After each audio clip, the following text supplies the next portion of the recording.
my years of coaching executives in their workflow, it became more and more helpful to utilize an approach that I called altitude assessment to assist in framing their thinking and decision making based upon differing levels of commitments. This will be familiar to those of you who are aware of the 6 levels I identified in getting things done, which I labeled the horizons of focus. In my early attempts to resolve the eternal issue people have about setting priorities with all the things they have to do, I recognized the distinctly different conversations that would need to occur at these different levels. What triggered this for me was a coaching session I was invited to conduct with a senior person in a global financial company. His presenting issue was too many meetings. I went up to his whiteboard and mapped out the different levels I'd been recognizing. Within a minute, he was struck with a major awareness of how many meetings he'd committed to that weren't really on course for him. I figured then that clarifying these different levels would be a key element of what was later to become the Getting Things Done methodology. So, a quick reminder of the horizons. At the most mundane, the ground level contains all the nitty-gritty, this moment kind of doing. Call Jose, buy tires, draft proposal, email Angela, etc. Most people have at least dozens of these commitments at any point in time, and sometimes more than 100.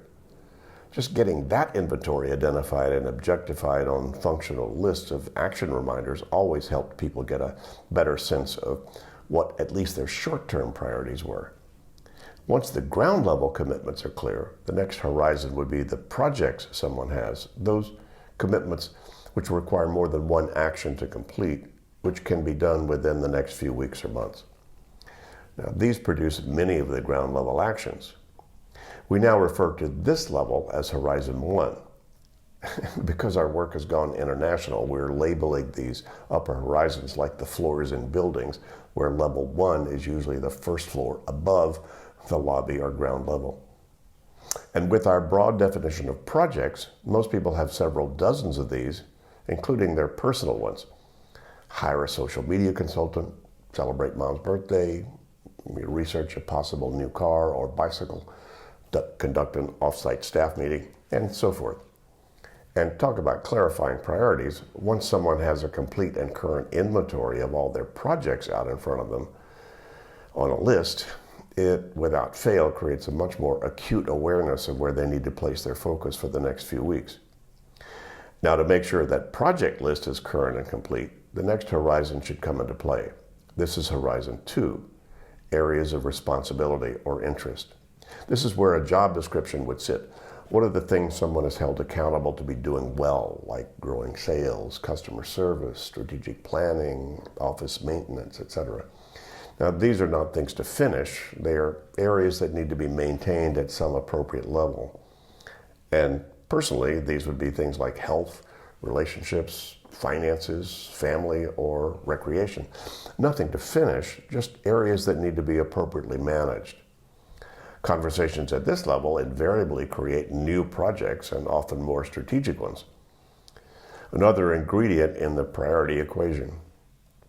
There are 3 higher horizons which I won't elaborate on to keep this chat, short enough, but Horizon 3 would be the strategic level, goals and objectives. Horizon 4 is about the vision, long-term, where's one headed professionally and personally. Horizon 5 would be the ultimate purpose and core values.